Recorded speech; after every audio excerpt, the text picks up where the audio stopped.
Hello and welcome to Hexed Encountered. It is Midweek Magazine time, and this is episode number 9. It is featuring issue number 11 from April 2018. It is Yaah Magazine, the magazine published by Flying Pig Games. This issue featured the game Strike for Berlin. This was a what if the fledgling Red Army invaded Germany in 1920. So this would have been immediately following the end of the Russian Civil War, where the Bolsheviks, obviously the communists, took over the country, created the Soviet Union.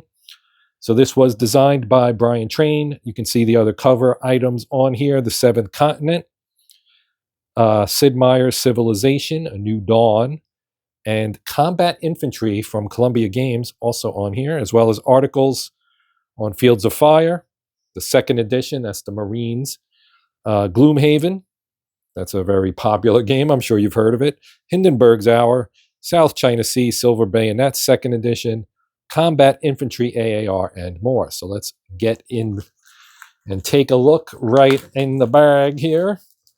All right, it has been extricated. Let's take a look inside. All right, the EZOC Editor's Zone of Control by Matt Foster, The Dangers of an Unfocused Mind. Okay, got a little ad down here for Armageddon War. That is a fantastic game. Table of Contents featuring Sid Meier's Civilization, A New Dawn. You can see gaming stuff here. We've got Fields of Fire, second edition, South China Sea, Seventh Continent, Hindenburg's Hour, Silver Bayonets, 25th Anniversary Edition, Sid Meier's Civilization, A New Dawn, Combat Infantry, and an AAR of Combat Infantry, as well as Gloomhaven and a convention roundup. This issue's game, Strike for Berlin, from Brian Train, developed by Brian Train, and graphics from John Cooper. Then The Complete Wargamer, What Makes Wargames Valid, by Peter Perla. You can see editor Matt Foster, art director Guillaume Reis, and publisher Mark Walker. All right, so here's Fields of Fire, second edition. An old game gets a new update. Oh, so maybe this isn't volume 2. This was the second edition. It gets an update, and we just, or I am awaiting the deluxe upgrade for this game. A very interesting game. The rules needed some tweaking, I think would be fair to say, but by all measures, that seems to be a really great game. South China Sea, this is from Compass Games. The neat thing, as I mentioned earlier, the last time I did a Yaah magazine, is they don't only stick, I mean, this game, that's a GMT game. This is a Compass game. This is Flying Pig Games magazine, but they're talking about wargaming in general, gaming in general even. So that's kind of a neat thing for them to do. South China Sea, revisiting the first island chain. So talking about this game, which is, as I said, from Compass. They've actually done a second edition, I believe, of this, and a sequel, which covers the Indian Ocean. You look at the map here, some of the cards. Then you've got the Seventh Continent, a clever take on the adventure of exploration.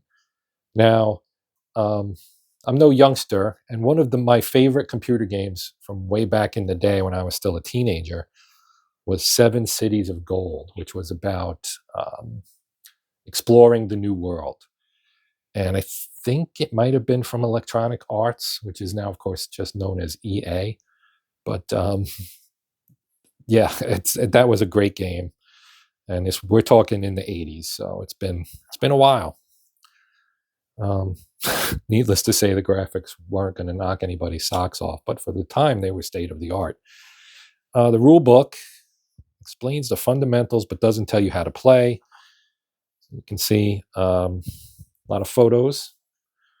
What is a really simple thing, move from point A to point B, turns into a delicious set of options and consequences to be weighed and considered. This is where the game lives. It seems like a positive look at the game. I think the single best word to describe the seventh continent is clever. So there you go. There's a nice one-word summation, I guess. Hindenburg's Hour, a solitaire riddle on the Eastern Front.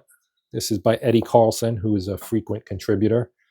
So this was from Dr. Richter Konflikt Simulationen. Make games, not war. It is a solitaire game.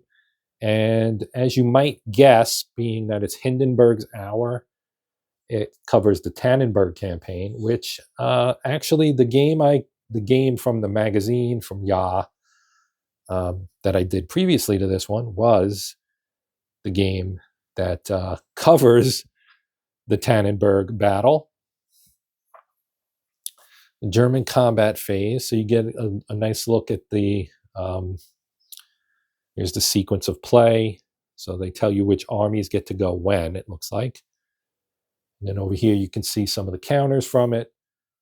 The game I'm talking about, or was talking about from Yaah, is a Steamroller designed by Herman Luttman. It covers the same battle. That's a relatively short one. Then we've got an update on the classic Silver Bayonet, the first team in Vietnam, 1965. This is from GMT as well. I believe it was designed by Gene Billingsley. And obviously this magazine is from 2018. So the game itself, the original game, was likely released then, I guess, if you do your math, 1993. And this is a game I actually have tried to find and have not been able to find it. It's obviously 6 years since it was last released. No idea if GMT will ever do anything with it, but Vietnam interest. I have a lot of interest in the Vietnam era, and this is my Vietnam era war game of choice at the moment is Silver Bayonet from GMT Games. This is by Keith Beeson. And so we get more campaign scenarios, take longer to play, but are worth it because they add, among other things, helicopters, hidden movement patrols, and ambushes to the mix. You need that stuff in a Vietnam game, of course. Here's a look at some of the counters on the map. There is no front line in Silver Bayonet. Everything is a zone. Got a nice long article here, giving it a really good treatment.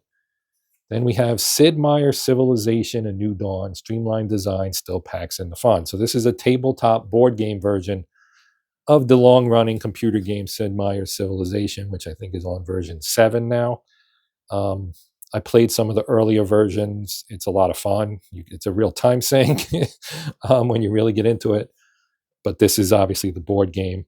For a game that attempts to encapsulate most of what makes a Civ game tick, A New Dawn is commendably parsimonious. Wow. Spit it out, Joe. Parsimonious in its rules. And if you're not sure what that means, it means the rules aren't super long. The theme sits lightly and effectively on A New Dawn's bones, even if at times the game can feel like a wonderfully intricate and imaginative game of reimagined chess. So that's an interesting tidbit there. You can see some of the components.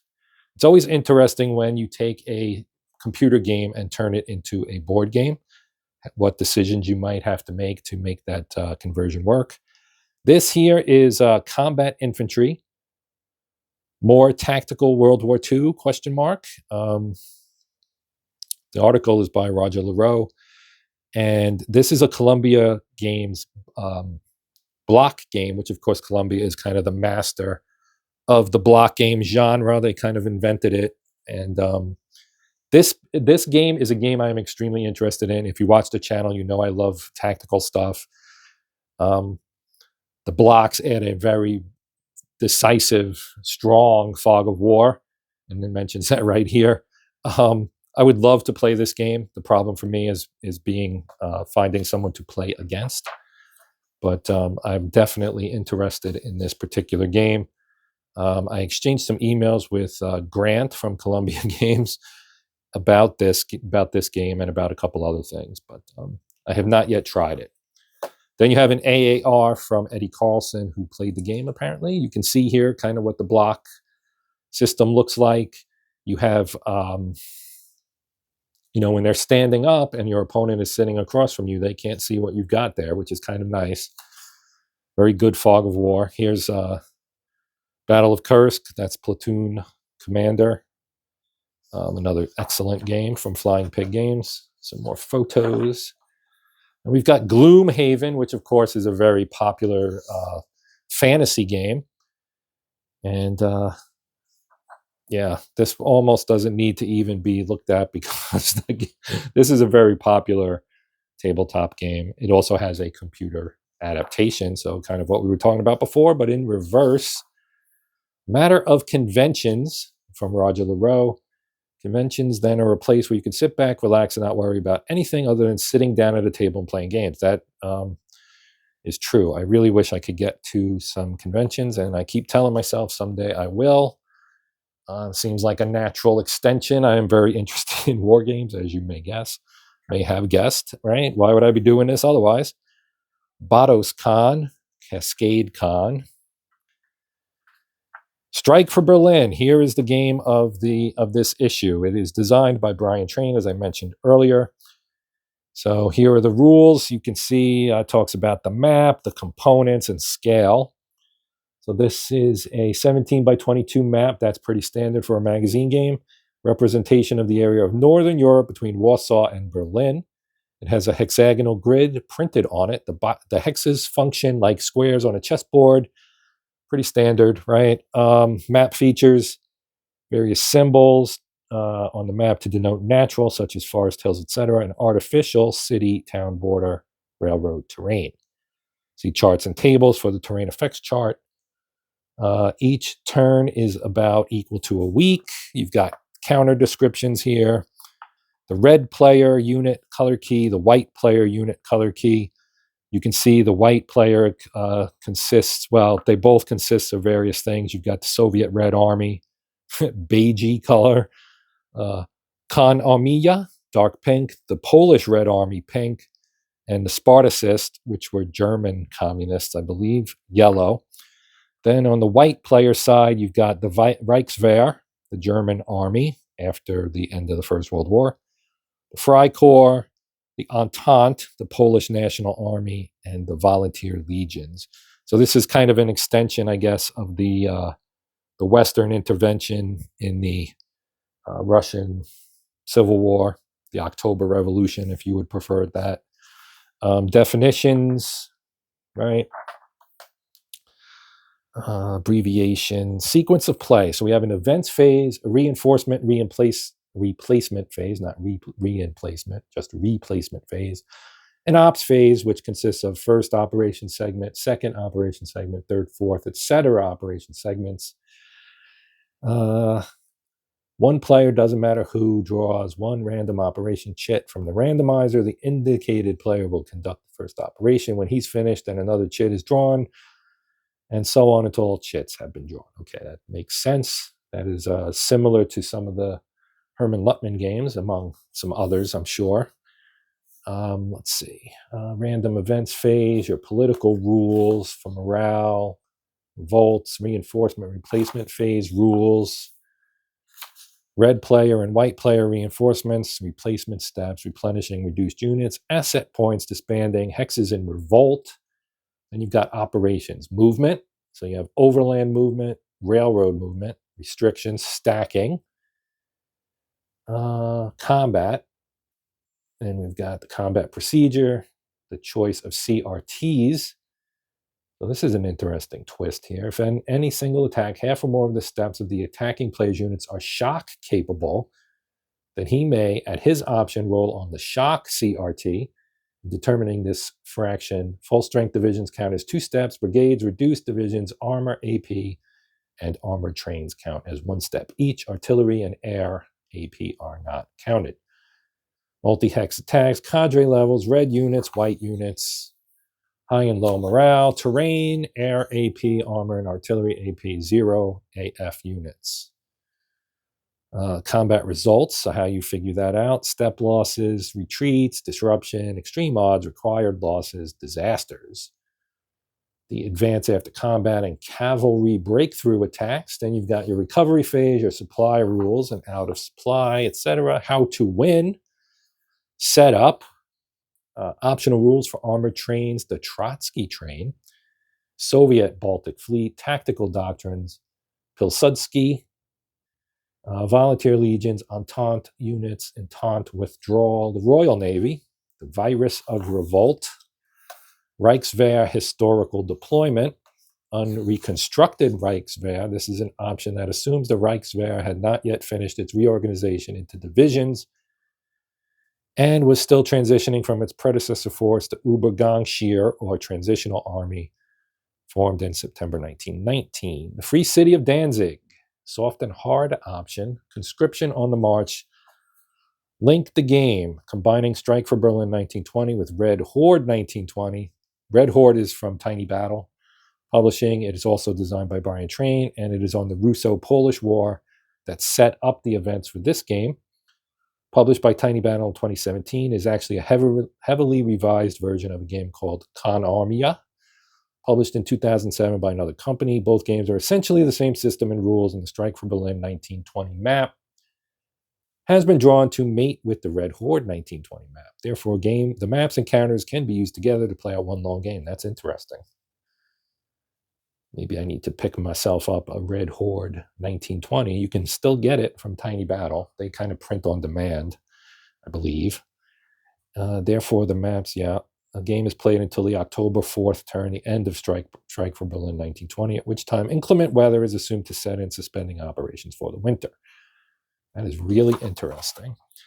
And then here we have our charts. You've got your reinforcement chart. You can see it's based on morale. And then you have the various types of force, Freikorps, most of the other ones, and then the Con Armia. Here's our replacement calculation chart, recovery table, setup chart. We have a unit identification chart, what some of the symbols mean. Terrain effects chart, random events table. And then what makes war games valid? So I might have to read this one. It's a nice short one-pager. Oh, Crowbar, World War II solitaire game. Another Herman Luttman entry. Man, I really enjoy his games. Anyway, Peter Perla, on what makes war games valid. In the wild and wacky world of professional, that is national security war gaming, there are recurring arguments about what makes a war game valid. Okay, so as usual, it depends. Valid for what? Yes. And there you go, a little old school tactical volume 2. And then on the back, we have the combat results table for the game. And you've got your standard and your shock. And again, you can choose this if half or more of your steps are shock capable. So that's kind of cool. And then, of course, you got your descriptions down here at the bottom. So that is the magazine. Let's take a look at the map. Well, let's take a look at the counters first. The counters come in a sub-baggie inside the baggie that the game was in. And you get 2 half sheets, which kind of mate together for one whole sheet. You can see the cut line there. So this is Strike for Berlin, copyright 2018, Brian Train, and Tiny Battle Publishing. So here we have some units, and you could tell by the colors what they are. I believe this is Freikorps, if I remember correctly. Here's our beigey Red Army units. Pretty standard stuff. As you can see, we got some markers on here as well. Revolt, Disruption. Then you've got your artillery, your armor, your aircraft, some trains, Disruption. On the back, you've got other things here. So you can see the German symbology on some of this. We've got the blue Polish National Army.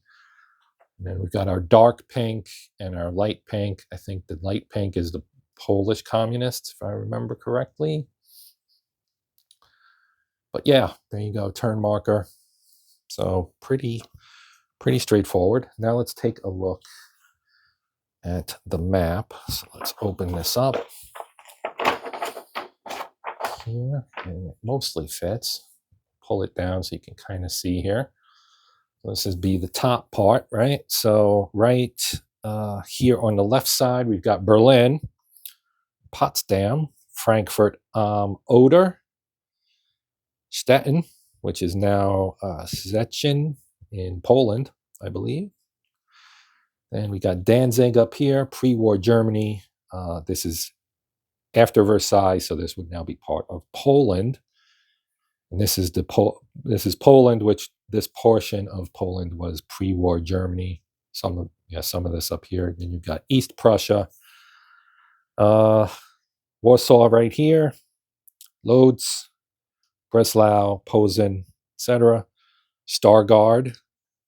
There's a Stargard Solstice game from Three Crown Publishing, I think, about the big 1945 battle that was fought there during the Second World War.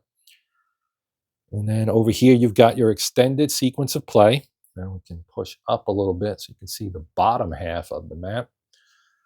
And you've got the White Air Force, so ready and used on two sides of this kind of airfield map.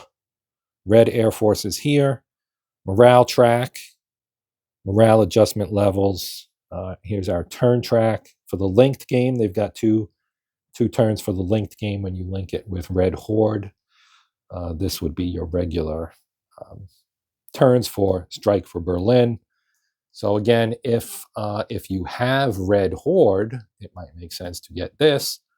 Conversely, if you're like me and you have this, it might make sense to get Red Horde so you can play them together. I will play this pretty soon, probably in a week or so. And that way I will have a much better sense of whether or not I want to put an order in for Red Horde 1920. But that is going to do it for this one. This is from Yaah Magazine, issue 11. It is still available from Tiny Battle Publishing on their website. You can head over and check it out. There will be a link in the video description. Good articles, good games typically. Pretty good quality stuff from Mark Walker and his crew. The company's kind of headed up by Denver now, which is Mark's daughter. So she has taken control, so to speak, or is at least managing things and doing a bang-up job, as you might expect. Anyway, that's going to do it. Check it out. It's a good one. If you have any questions, comments, suggestions, feel free to post them in the comments. I will do my best to answer them. Please consider liking, sharing, and or subscribing. If you are already a subscriber, thank you for your support. It is greatly appreciated. But that will do it for this edition of Midweek Magazines. As I said, look for the playthrough of Strike for Berlin in the near future, and look for future episodes of Midweek Magazine. That's it for this one. I am Joe. This is Hexed Encountered, and it's Midweek Magazine. And until next time, as always, happy gaming.